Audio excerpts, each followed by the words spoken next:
요한복음 11장의 말씀을 같이 보겠습니다. 요한복음 11장 17절에서 26절까지 말씀을 한 절씩 보도록 하겠습니다. 제가 먼저 17절을 읽겠습니다. 예수께서 와서 보시니 나사로가 무덤에 있은지 이미 나으리라.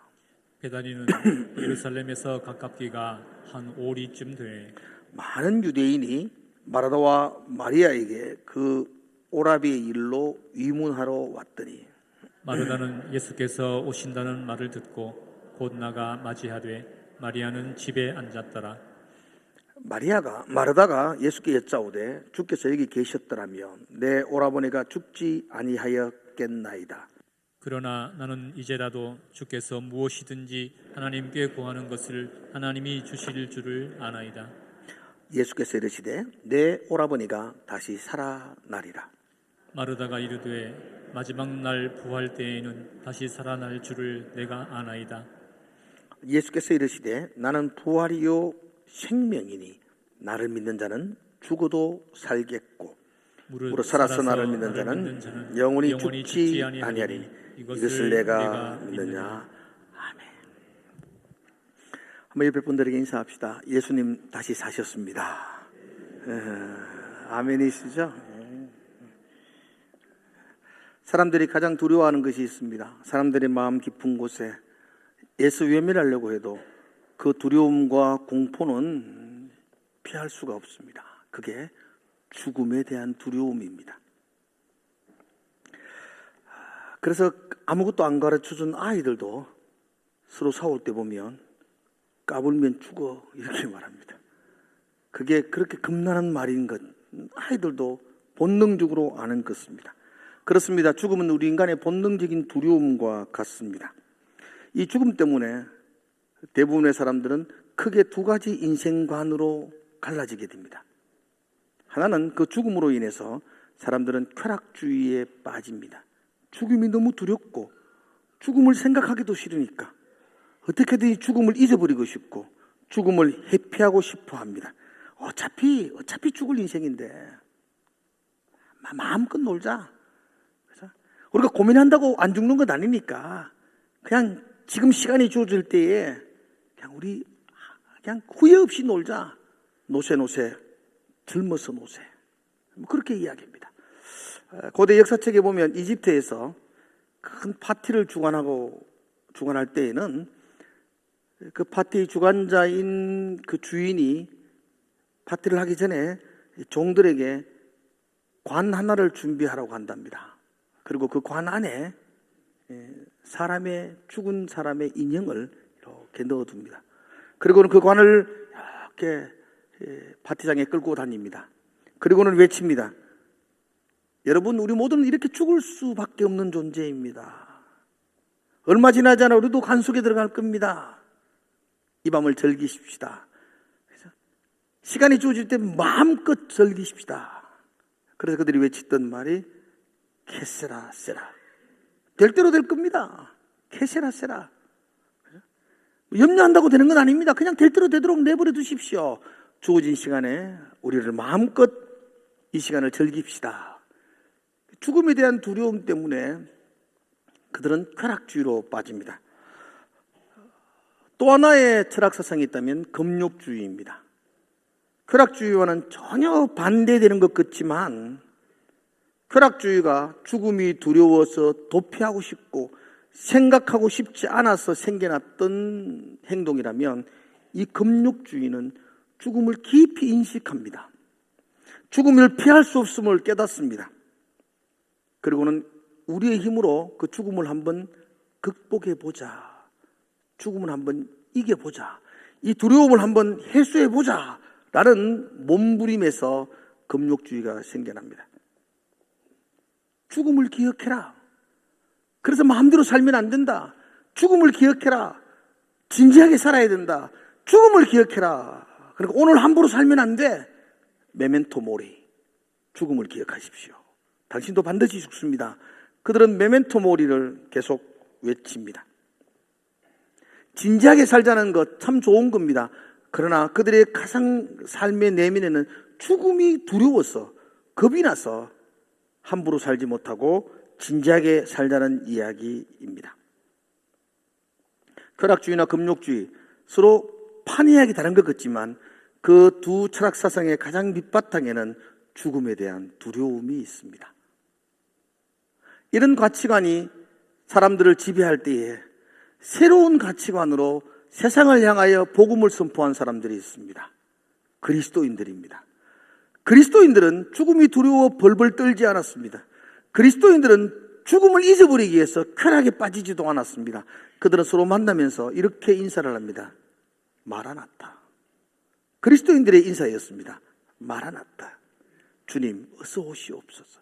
죽음이 두려운 것이 아니라 주님 어서 오시옵소서. 죽음 그 너머에 하나님의 나라를 소망하며 살았던 것입니다. 주님 어서 오시옵소서. 그들은 죽음이 겁이 나서 두려워서 피하고 싶어서 잊어버리고 싶어서 방탕한 삶을 살지 않았습니다. 그들은 죽음이 겁이 나서 함부로 살지 못하고 진지하게 사는 삶도 살지 않았습니다. 그들은 죽음을 정말로 뛰어넘는 하늘 소망으로 살았습니다. 어떻게 그리스도인들이 죽음을 뛰어넘는 하늘을 소망하며 주님 어서 오시옵소서 마라나타를 인사하며 그렇게 살 수 있었습니까? 그렇게 살 수 있었던 유일한 이유는 그들의 가슴 속에 부활의 신앙이 있었기 때문입니다. 부활신앙. 부활신앙은 죽음이 두렵지 않습니다. 나를 믿는 자는 죽어도 살겠고, 이 말씀을 붙들고 있으니까 그 죽음이 아무렇지도 않은 건 아니지만 그 죽음이 나를 절망과 탄식 속에 빠져 살도록 하지는 않는다는 것입니다. 나를 믿는 자는 죽어도 산다. 나는 부활이요 생명이라는 그 예수 그리스도의 말씀을 그들은 소망했기에 그들은 서로 마라나타를 외치며 죽음을 두려워하는 이 세상 속에서 죽음이 전부가 아니요 그 너머에 하늘의 소망이 있습니다를 외치며 살 수 있었습니다. 오늘 우리가 했던 본문의 25절과 26절을 여러분들이 한번 보면 좋겠습니다.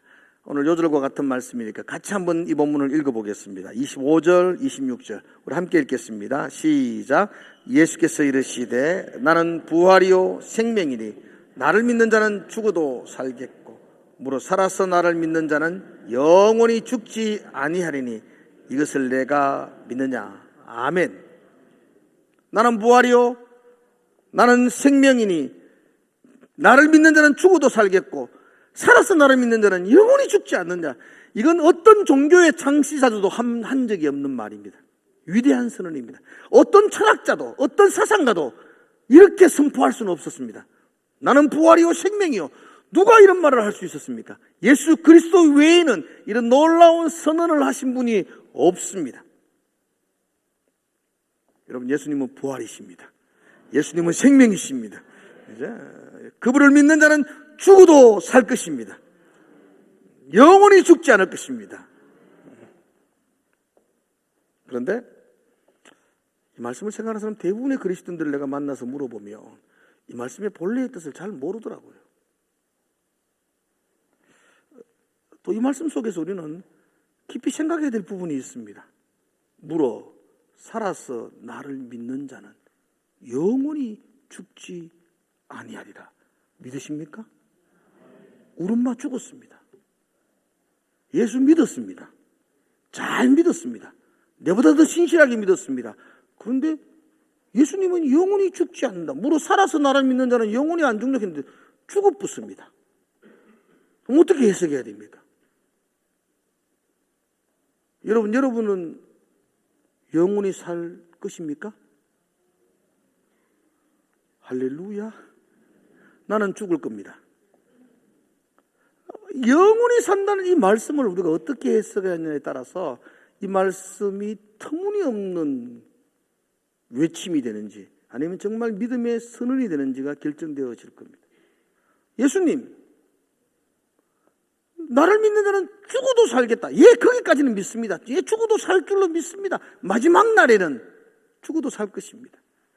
그런데 살아서 나를 믿는 자는 안 죽는다 그러니까 이게 영 해석하기가 만만하지가 않습니다. 여러분은 다 믿으시니까 살아서 나를 믿는 자는 영원히 죽지 않는다. 믿으십니까? 예, 믿으시는 분은 잠시 주무시셔야 됩니다. 돈을 들을 거 없습니다. 그거 믿는데 못 들을 게 있습니까? 자, 안 믿는 우리끼리 이야기 좀 합시다. 이걸 어떻게 해석해야 될지 우리 믿어야 될 거 아닙니까? 안 믿는 분들만 만나서 안 믿는 분들은 저를 보시고 주무세요. 믿으시는 성가대들. 근데 굉장히 쉽지 않은 이야기입니다. 예루살렘 인근에 베단이라는 작은 마을이 있었습니다. 예루살렘에서부터 한 5리 정도 떨어졌습니다. 우리로 계산하면 한 2km, 3km 정도 떨어져 있는 마을입니다. 그 베다니에 예수님이 참 사랑하는 가정이 있었습니다. 예수님이 예루살렘에 오실 때마다 그렇게 멀리 떨어지지 않는 베다니이기 때문에 그곳에 들려서 그 집에서 많이 유숙하셨습니다. 그래서 예수님이 직접 내가 사랑하는 가정이라고 말하기도 했습니다. 베다니라는 이름의 뜻은 메드하냐라는 뜻인데요. 아람으로는 베다니라는 말이 가난한 자의 집 이런 뜻입니다. 그 베다니는 가난한 사람들이 모여 있는 동네입니다. 예루살렘 동쪽에 보면 그 감람산이라는 곳이 있습니다. 여러분 게세마네 동산이라고 말하죠. 그 게세마네 동산이 한 800m 고지인데요. 게세마네 동산에서 동쪽으로 이렇게 끝자락에 언덕 위에 있는 작은 마을이 베다니입니다. 그러니까 어쩌면 산 중턱에 있는 마을입니다. 그러니까 가난한 사람들이 밀려서 모여 사는 곳입니다. 그리고 마태복음을 보면 이 베다니에 나병 환자 시몬이 살았더라 이렇게 말합니다. 나병 환자 시몬, 그래서 그곳이 이 나병 환자들이 모여 살았던 집성촌이었다라고 말하기도 합니다. 아무튼 이 베다니라는 곳은 매우 가난한 소외받은 사람들, 세상 속에서 이렇게 따돌린 사람들, 있을 곳이 없어서 산속에서 작은 마을을 이룬 사람들이 옹기종기 모여 사는 동네였습니다. 마리아, 마르다, 나사로, 그들도 마찬가지입니다. 그들의 부모도 없습니다. 어쩌면 이 나사로는 좀 나이가 그래도 좀 됐다 싶은데 나사로가 결혼했다는 그런 것도 잘 느껴지지 않습니다. 어쩌면 나사로는 그 가정의 가장입니다. 기둥 같습니다. 두도 여동생을 데리고 그 가정을 꾸려나가는 넉넉지 않는 어쩌면 굉장히 가난한 그런 가정이었을 겁니다. 그래서 그 가정의 기둥 같은 오라버니 나사로가 병들었습니다. 심각한 병이었습니다. 죽을 것을 감지합니다. 그래서 마리아와 마르다가 급하게 예수님에게 사람을 보내어서 좀 빨리 와주세요. 내 오라버니가 병들었나이다. 사랑하는 오라버니가 병들었나이다. 주님 오셔서 어떻게 좀 만져주십시오 라고 요청을 했습니다. 그런데 예수님은 나사로가 병들었다는 소식을 듣고도 속히 베다니로 가지 않습니다. 11장에서부터 쭉 나사로 이야기를 쭉 기록하고 있는 이 사건을 곰곰이 읽어보면 마치 예수님은 아무 일도 없는데도 불구하고 그곳에 이틀을 더 머물러 있습니다. 나사로가 지금 시간을 다투는 생명의 위협을 느끼고 있는 소식을 들었음에도 불구하고 예수님은 좀처럼 움직이지 않습니다. 마치 나사로가 죽기를 기다린 사람처럼 그렇게 이틀을 유하게 됩니다. 그리고는 예수님은 뜬금없이 다시 베다니로 가자고 제자들에게 말합니다. 아니 이렇게 미중미중 늦추시다가 왜 지금은 가시려고 하느냐고 그렇게 제자들이 물으니까 예수님은 제자들에게 알듯 모를 듯 참 묘한 이야기를 하십니다. 15절의 말씀이거든요. 한번 볼까요? 같이 한번 볼게요. 15절 시작. 내가 거기 있지 아니한 것을 너희를 위하여 기뻐하노니 이는 너희로 믿게 하려 함이라. 그러나 그에게로 가자 하시니 내가 거기 베다니에 있지 않는 것이 기쁜 일이야. 그리고는 너희로 믿게 하기 위해서 내가 지금 머뭇거린 거야 라고 말씀합니다. 예수님에게는 큰 그림이 있었습니다.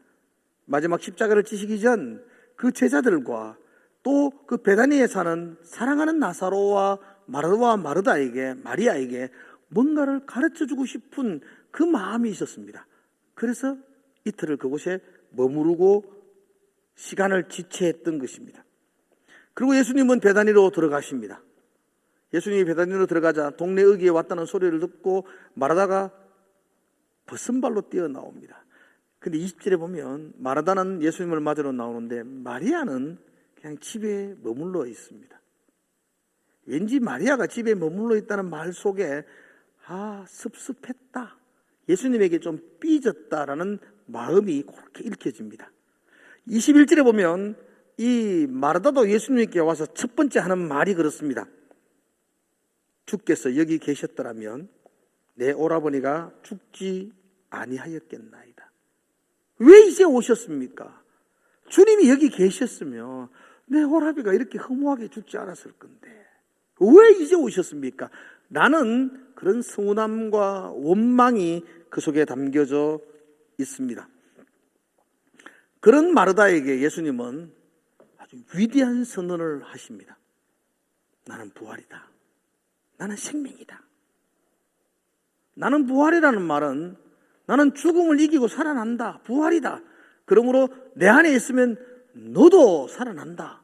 나는 생명이다. 내 안에 있으면 너도 참 생명을 얻는다. 나를 믿는 자는 죽었지만, 나사로는 죽었어요. 죽었지만 나를 믿는 자는 죽어도 살아난다.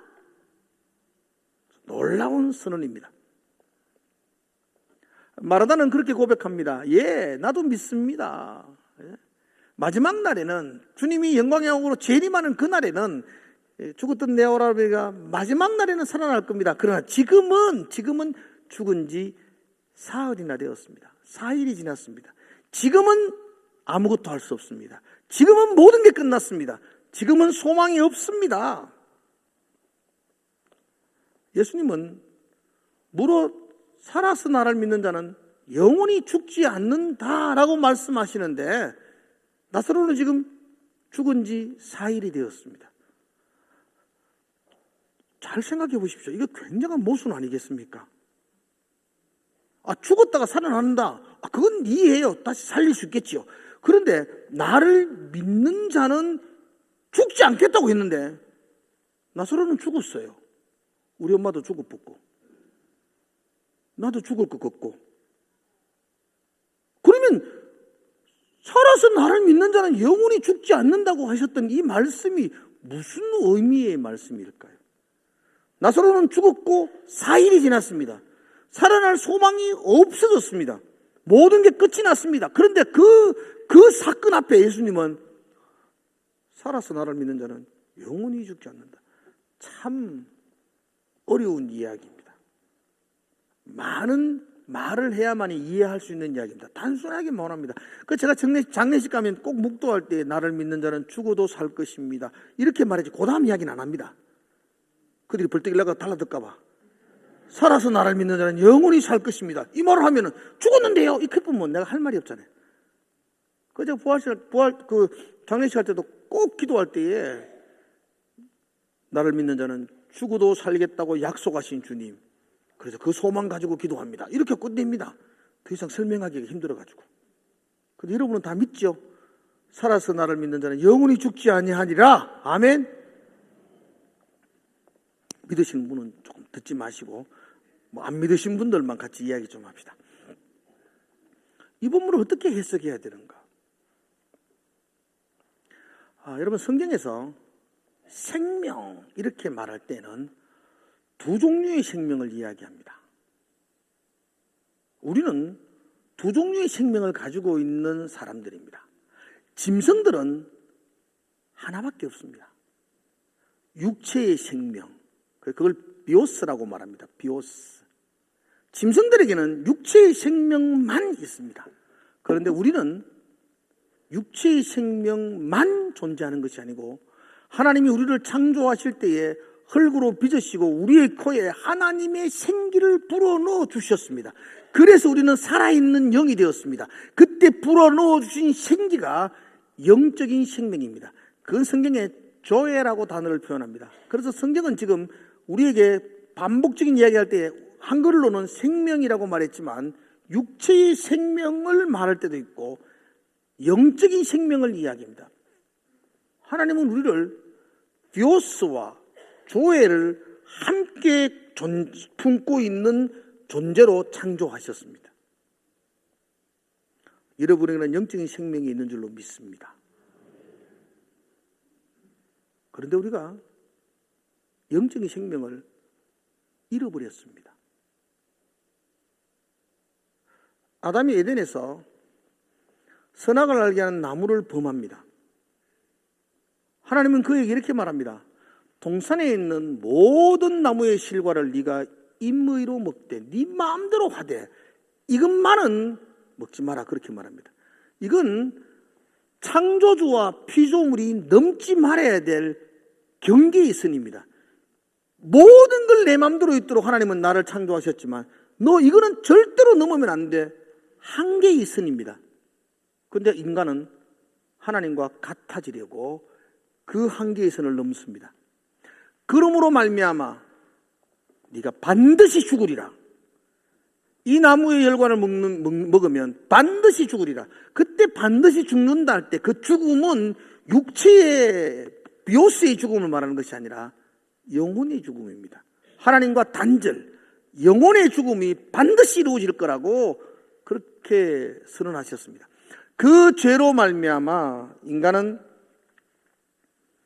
영적인 생명을 잃어버리고 말았습니다.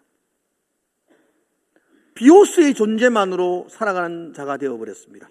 예수님이 땅에 다시 오셨습니다. 예수님이 선언하십니다. 나는 부활이다. 나는 죄로 말미암아 잃어버렸던 그 영혼의 생명을 다시 해결하기 위해서 죄의 결과인 죽음을 짓밟고 승리하여 부활하신 나는 부활이다. 나는 죄의 문제를 해결했다. 나는 부활이다. 그러므로 나는 너에게 영혼의 생명을 줄 수 있다. 나는 생명이다. 예수님은 생명이다. 그 말은 그 생명의 본체가 되신 그 예수님이 우리에게 생명을 나누어 주신다는 약속의 말씀입니다. 나는 죄로 말미암아 잃어버렸던 그 조회의 영혼의 생명을 다시 회복하기 위해서 이 땅에 와서 십자가를 지고 사망의 권세를 짓밟고 부활함으로 이김으로 말미암아 죄의 문제를 해결했으므로 나는 너에게 이제 영혼의 생명을, 영적인 생명을 너에게 주는 자가 되었다. 나는 부활이요 나는 생명이다. 그래서 나를 믿는 자는, 내 안에 있는 자는 죽어도만은, 이 죽어도는 말은 육체의 생명입니다. 육체의 생명을 잃어버려도 산다. 그건 죽었던 사람이 살아난다는 말이 아니고, 죽어도 육체의 생명을 잃어버려도 영혼의 생명은 회복된다. 아멘이시죠? 물어 살아서 육체의 생명을 존재하고 있는 가운데 나를 믿으면 그곳에서 영혼의 생명까지도 처음에 나를 창조하셨던 하나님의 형상으로 창조하셨던 생기를 불어오신 그 상태로, 그러니까 육체의 생명과 영혼의 생명을 함께 부여잡고 살아가는 사람이 된다라는 약속입니다. 어렵습니까?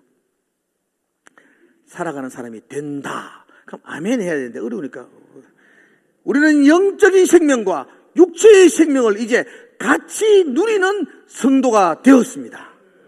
이게 살아서 나를 믿는 자는 영원히 죽지 않는다는 약속의 말씀입니다. 아멘. 영원히 죽지 않는다. 영원히 산다는 말이지만 영적인 생명을 누리게 된다라는 말입니다. 그 일을 위해서 예수님이 이곳에 오셨다는 겁니다. 내가 온 것은 양으로 생명을 얻게 하고, 여기서 생명은 육체의 생명 아닙니다. 양으로, 우리로 생명을 주기를 원했다. 그때 생명은 영혼의 생명을 우리에게 주기 위해서 오셨습니다. 그리고 그 생명을 더욱더 풍성하게 누리게 하려 함이라. 이게 주님이 우리에게 오신 목적입니다. 주님은 우리의 육체의 생명, 지금 소흡하고 숨쉬는 이 생명을 100살, 200살까지 연장시켜 주시기 위해서 이 땅에 오신 게 아니라고요. 건강을 위해서 온 게 아니라고요. 여러분이 건강하게 오래오래 살도록 하기 위해서 이 땅에 오신 게 아니요. 여러분의 영혼의 생명이 다시 살아나서 육체의 생명과 영혼의 생명이 동시에 하나님을 바라보는 만물의 영장으로 회복된, 하나님의 형상을 회복된 존귀한 존재로 살리시기 위해서 이 땅에 오셨어요. 그래서 죽음을 이기시고 부활하시고, 죽음이라는 게 죄의 결과 아니었어요. 그걸 깨고 이기셨다는 것은 죄의 문제를 해결하셨다는 거예요. 영혼의 생명이 죄 때문에 잃어버렸는데 예수님은 죄의 문제를 해결하심으로 우리에게 영혼의 생명을 주시는 분이시라고 우리에게 말씀하고 있습니다. 이 복음을 알지 못하는 사람들은 육체의 생명을 전부로 생각합니다. 그래서 육체의 생명에 아둥바둥합니다. 이 육체의 생명에 무슨 이상 신호가 오면은 굉장히 두려워합니다. 그죠? 병원 가가지고 종양이 발견됐다 그러면 벌벌벌 떱니다. 그 종양은 우리의 영적인 생명에 아무런 영향을 끼칠 수 없습니다. 살고 죽는 거, 육체의 생명을 잃어버리는 거, 죽는 거, 이게 우리의 삶 가운데 아무것도 아닌 건 아닙니다. 그 중요하지요. 그것도 우리에게 소중한 겁니다. 그러나 우리는 육체의 생명만 붙들고 이 땅을 사는 사람들이 아니요, 예수님이 부활하심으로 우리에게 부어주셨던 영혼의 생명을 붙들고 그 생명을 누리며 사는 성도임을 믿습니다. 그러므로 우리에게 육체의 생명이 흔들리는 것 때문에 우리의 영혼의 생명까지도 흔들리고 염려하고 절망 가운데 빠지고 낙심하고 그럴 수 없습니다. 그럴 수 없습니다. 예수님 부활하셨습니다. 그러므로 이 부활이 우리에게 영원한 생명을 주신 놀라운 사실이 되었습니다. 그러므로 우리는 영원한 생명을 누리고 사는 사람들입니다. 그러므로 이 땅에서 여러분들은 육체의 생명의 흔들림 때문에 두려워하지 마시고 영원한 생명을 주신 그 놀라운 은혜로 말미암아 감사하고 기뻐하는 매일의 삶을 사시기를 축복합니다. 더 이상 우리에게는 죽음이 두렵지 않습니다. 두려우십니까? 연세 많으신 권사님들, 장로님들 두렵습니까? 죽을 겁니다. 곧 죽을 건데 두렵습니까? 두렵지 않습니다. 죽어도 우리는 다시 살 것입니다. 그리고 우리는 영원히 살 것입니다. 육체의 생명이 흔들리는 것 때문에 영적인 생명이 흔들릴 수 없습니다. 우리는 그 영적인 생명을 예수의 부활로 통해서 얻었던 성도로서 영원히 살아가게 될 것입니다. 이게 부활신앙입니다. 요즘 주변에 암 환자들이 참 많더라고요. 너무 염려하지 마세요. 너무 걱정하지 마세요. 가면 되지 뭐 두렵습니까? 가시면 되지. 할렐루야 하고 가면 되잖아요. 주님 만나는데, 내 평생 소망했던 내 주님 만나는 날인데 왜 그게 기쁨이 아니겠어요? 그게 잠시 헤어지는 거, 그게 슬픔은 맞습니다. 잠시 떨어지는 거, 아들 군대 가도 눈물이 나는데 1년 6개월 있어도 눈물 나는데 남은 생에 떨어져 있다는 건 눈물이 나는 일이지만 그게 그렇게 탄식하고 절망한 일은 아니지 않습니까? 우리의 소망이 하늘 소망이었고 우리의 소망이 예수 그리스도였다면, 주님 만나는 거였다면, 이 영적인 생명을 소유하고 있는 사람이라면 우리는 그 어떤 상황과 처지 속에서도 감사하며 살아가게 될 것입니다. 이 감사로 살아가는 것, 그게 부활신앙입니다. 오늘 성찬식 할 겁니다, 여러분. 오늘 성찬식 할 때에 떡과 잔을 함께 나눌 겁니다. 떡도 요만큼 줍니다. 막 신나게 줍니다. 잔도 막 한 잔 확 따라가 막 이렇게 넘치는 게 맛인데 요만한 잔 줍니다.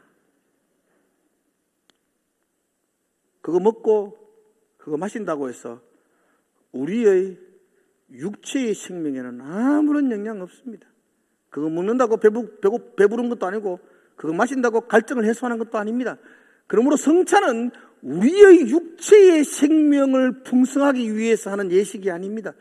그 주님이 함께 하심 그 떡과 잔, 이것은 너희를 위하는 내 몸이니, 이것은 내가 너와 함께 하겠다고 약속하는 내 언약의 피니, 이건 나의 영혼을 다시 회복시키시고 주님이 나와 세상 끝날까지 함께 하겠다는 그 약속의 말씀을 다시 붙드는 영적인 생명의 풍성함을 위해서 성찬을 합니다. 왜 요만큼 주니? 그런 말 하지 마시고 주님의 잔과 떡을 대하면서 이 주님의 잔과 떡을 통하여서 내 안에 계신 그 성령 하나님이 오늘도 나와 함께하여 이 땅 가운데 육체의 생명의 흔들림 때문에 두려워하는 사람이 아니요 하늘을 소망하며 영적인 생명을 부여잡고 기쁨과 감사함으로 살아가는 성도가 되기를 다시 한 번 더 다짐하는 것, 그게 부활이요 그게 성찬일 것입니다. 이 놀라운 부활의 소망이 오늘을 살아가는 저와 여러분들에게 능력과 힘이 되시기를 주의 이름으로 축복을 드립니다.